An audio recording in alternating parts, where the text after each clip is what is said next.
Assalamualaikum warahmatullahi wabarakatuh. Selamat pagi siswa dan siswi ibu. Apakah dalam keadaan sehat sekarang ini? Alhamdulillah jika sehat. Baiklah, pada pagi hari ini kita buka pembelajaran kita dengan berdoa terlebih dahulu. Kepada salah seorang siswa ibu diminta untuk memimpin doa ke depan.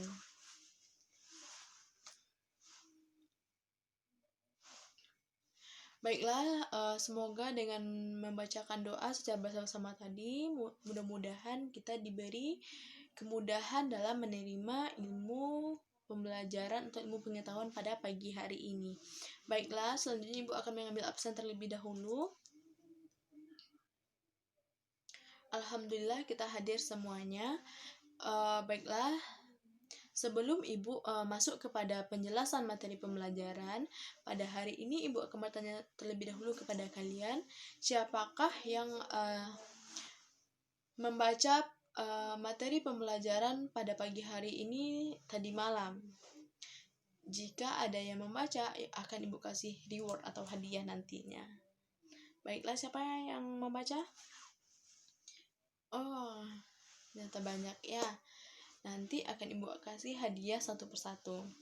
Baiklah, sebelum itu Ibu akan menjelaskan terlebih dahulu materi kita pada pagi hari ini akan lebih memperjelas kita dalam memahaminya.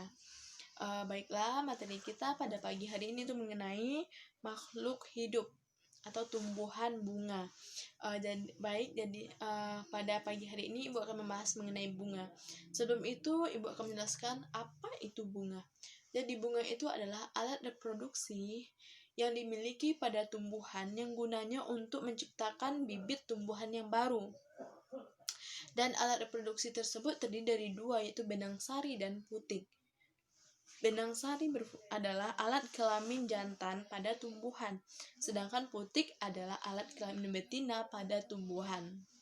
Jadi dapat kita pahami bahwa bunga itu adalah reproduksi seksual yang terdapat pada tumbuhan. Baiklah, selanjutnya kita masuk kepada bagian-bagian dari bunga. Sebelumnya Ibu di sini menggunakan dua media, yaitu media PowerPoint dan media berupa gambar yang telah Ibu buat sebelumnya. Dan selanjutnya yaitu Ibu akan memperlihatkan yaitu media yang Ibu gunakan berupa media PowerPoint tersebut, di mana di sini terdapat gambar sehingga memudahkan kita dalam memahami pembelajaran.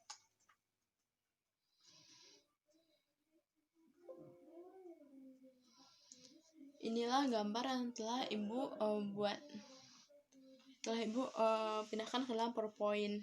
Jadi gambar ini tadi adalah berupa bagian-bagian dari bunga. Ini kelopak bunga. Bagian pertama kelopak bunga, yang pertama mahkota, yang kedua kelopak bunga, yang ketiga tangkai, yang keempat dasar bunga, yang kelima biji yang berbentuk lingkaran ini bakal biji, yang berbentuk tangkai ini tangkai putik, kepala putik, benang sari, dan kepala sari. Jadi fungsi dari berbagai bagian-bagian bunga ini adalah yang pertama, mahkota. Berfungsi untuk memikat hewan penyerbuk untuk menyerbuk bunga tersebut sehingga dapat menciptakan bibit bunga yang baru. Yang kedua, kepala sari. Kepala sari ini berfungsi untuk penyerbukan sari putik atau memproduksi serbuk sari. Dan sedangkan benang sari adalah untuk menghasilkan serbuk sari,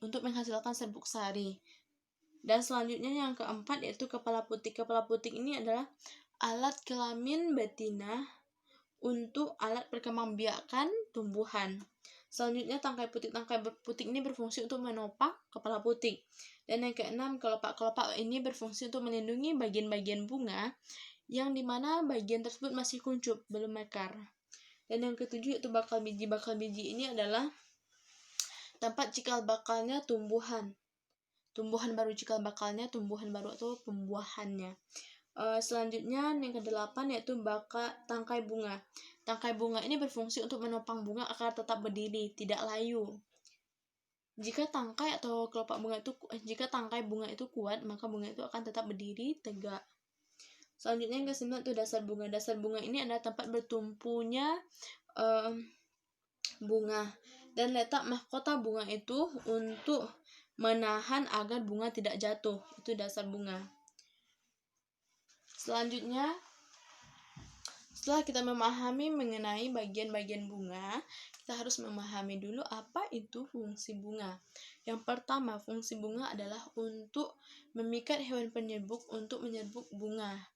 Itu lebih tepatnya pada mahkota bunga. Yang kedua, untuk menenangkan pikiran kita, untuk menghilangkan stres dengan melihat keindahan atau kecantikan bunga yang mekar, warna-warni. Apalagi kita lihat di taman. Dan selanjutnya yang keempat adalah untuk memperindah dan mempercantik ruangan maupun taman. Baik itu taman yang ada di rumah kita sendiri maupun di sekolah ataupun di lingkungan masyarakat. Jadi, kita sebagai siswa dan siswi, setelah kita memahami mengenai bunga dan fungsinya itu, kita juga diperintahkan untuk menerapkan cara menanam, menerapkan untuk melakukan sebuah tindakan yang dapat menumbuhkan tumbuhan-tumbuhan tersebut. Contohnya itu dengan bercocok tanam. Sebagaimana dijelaskan dalam Al-Quran surah Ar-Rahman ayat 10-13, di mana Allah telah menciptakan lahan, pohon kurma, dan tumbuh-tumbuhan, dan buah-buahan dan bunga-bunga yang harum, dan nikmat manakah yang kalian dustakan. Itu yang terdapat penjelasan dari ayat tersebut. Jadi kesimpulan dari ayat tersebut adalah menjelaskan kepada kita bahwasanya kita telah diberikan lahan atau tanah yang luas untuk kita manfaatkan sebaik mungkin, di mana dapat kita manfaatkan dengan menanam tanaman, baik itu menanam bahan makanan pokok seperti padi, sayur-sayuran, maupun dalam menanam bunga untuk keindahan. Jadi fungsinya itu kita manfaatkan lahan tersebut dengan sebaik mungkin.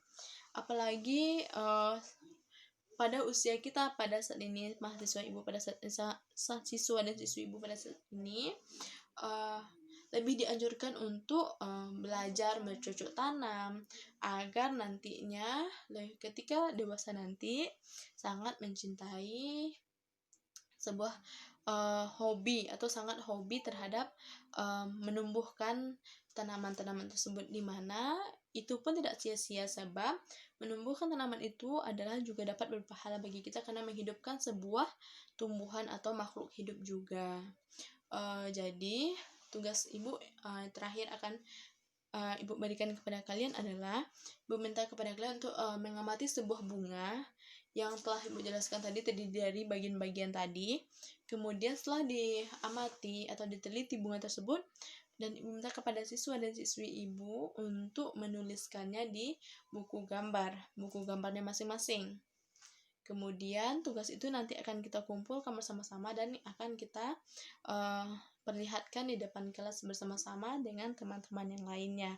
Jadi siapa gambarnya yang terbagus nanti akan ibu kasih hadiah. Dan semoga dari hadiah yang ibu berikan itu dapat memotivasi kawan-kawan yang lainnya untuk lebih baik dalam menggambar. Dan contohnya seperti ini, yaitu ada bagian-bagian bunga terdiri di sini, yaitu dari mahkota, kelopak, benang sari, putih, kepala putih, tangkai putih, daun, tangkai bunga, dan akarnya. Itu salah satu contoh gambar dari siswa ibu di kelas sebelah. Jadi kepada siswa ibu yang berada di kelas ini, mohon dibuat juga gambar seperti macam itu sehingga dapat memudahkan bagi kita setelah memahami teori, kemudian kita terapkan. Baiklah, terima kasih kepada siswa dan siswi ibu telah memperhatikan penjelasan ibu pada materi pembelajaran hari ini. Semoga senang dengan materi pembelajaran kita setiap harinya.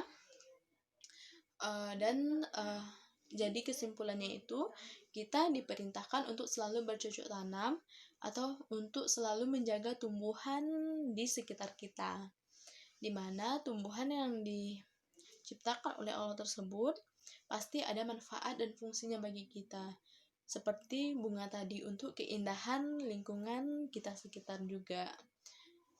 Mungkin hanya itu penjelasan ibu kepada siswa dan siswi ibu. Kita tutup pembelajaran kita dengan membacakan hamdalah. Baiklah, mungkin hanya itu. Wabillahi taufik wal hidayah. Assalamualaikum warahmatullahi wabarakatuh. Silakan kepada siswa dan siswa ibu untuk pulang ke rumah masing-masing. Terima kasih.